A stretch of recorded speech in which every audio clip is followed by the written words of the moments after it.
നമസ്കാരം. കേരളത്തിലെ മാർക്സിസ്റ്റ് പാർട്ടിയുടെ MLA-യും പ്രമുഖ സിനിമ നടനുമായ M. മുകേഷിനെ കേരളത്തിലെ ചില നടിമാരെ ലൈംഗികമായി പീഡിപ്പിച്ച കേസിൽ കേരള പോലീസ് അറസ്റ്റ് ചെയ്യുകയും 3 മണിക്കൂറോളം ചോദ്യം ചെയ്ത് ജാമ്യത്തിൽ വിട്ടയക്കുകയും ചെയ്തിരിക്കുകയാണ് ഇപ്പോൾ. കഴിഞ്ഞ കുറേ ദിവസങ്ങളായി മുകേഷിനെതിരെ ചില നടിമാർ ഉന്നയിച്ച ലൈംഗിക ആരോപണത്തിന്മേൽ കേരള പോലീസ് അന്വേഷണം നടത്തിയതിന് ശേഷമാണ് അദ്ദേഹത്തെ അറസ്റ്റ് ചെയ്തതും ചോദ്യം ചെയ്തതും അതുപോലെ ജാമ്യത്തിൽ വിട്ടയച്ചതും.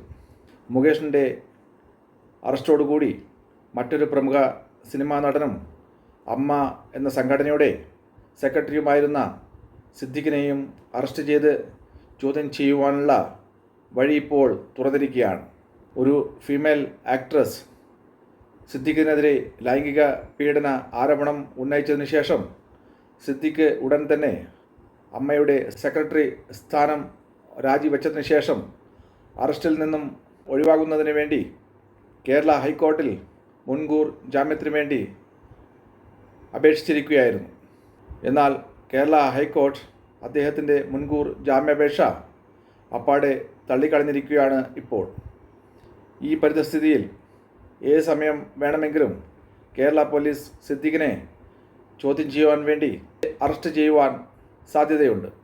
കേരള പോലീസ് സിദ്ദിഖിനെതിരെ അണ്ടർ സെക്ഷൻസ് 376 റേപ്പ്, അതുപോലെ 566 ക്രിമിനൽ ഇൻറ്റിമിഡേഷൻ എന്നീ ക്രിമിനൽ കുറ്റങ്ങളാണ് ചാർത്തിയിരിക്കുന്നത്. ജയസൂര്യ അടക്കം കേരളത്തിലെ പല പ്രമുഖ നടന്മാർക്ക് എതിരെയും നടിമാരെ ലൈംഗികമായി പീഡിപ്പിച്ച കേസുകളിൽ അന്വേഷണം ഇപ്പോൾ നടന്നുകൊണ്ടിരിക്കുകയാണ്. അതുകൊണ്ട് തന്നെ ചുരുങ്ങിയ സമയത്തിനുള്ളിൽ പല പ്രമുഖ നടന്മാരെയും കേരള പോലീസ് അറസ്റ്റ് ചെയ്യാനും ചോദ്യം ചെയ്യുവാനും സാധ്യതയുണ്ടെന്നാണ് അറിയാൻ കഴിയുന്നത്.